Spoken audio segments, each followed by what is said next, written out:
FORA.tv. The world is thinking.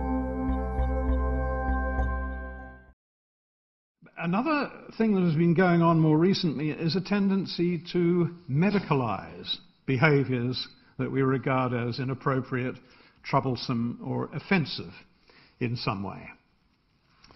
The term sexual addiction, or sex addiction, bit of a misnomer, I would say, because it normally, the term addiction refers to the chemical hijacking of brain circuits that have been evolved to reward behaviour that is of survival benefit.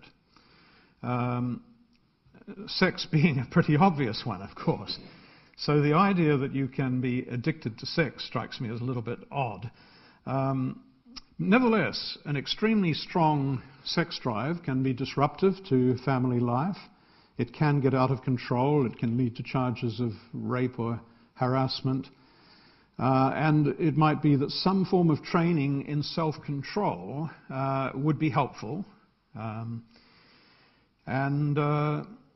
You're probably familiar with a number of men, often Hollywood film stars like Michael Douglas, have entered therapy, so-called, in the hope of repairing their marriage, probably with their arm twisted way up their back on the point of from a wife who was angry with the recent behaviour. Now, the danger of attaching medical labels like this for what is actually just bad behaviour is that we give the so-called afflicted individual an excuse that kind of lets him off the hook. It helps him to evade responsibility for their actions. And at the same time, it adds nothing of scientific value, as far as I can see.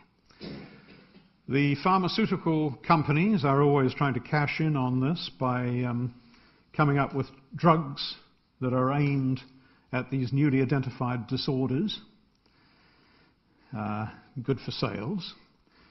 The insurance companies play into this scenario by reinforce this sort of fiction by demanding that people have identified, diagnosed disorders that have got a nice, pretty medical-sounding name to them before they will shell out for treatment. It's got to be in the DSM-4 or something, list of psychiatric illnesses before they will pay for your treatment. So this is another pressure towards attaching what I would regard as fairly inappropriate labels when, for the most part, we are simply dealing with bad behaviour, troublesome either to the individual themselves or more likely to everybody else around them.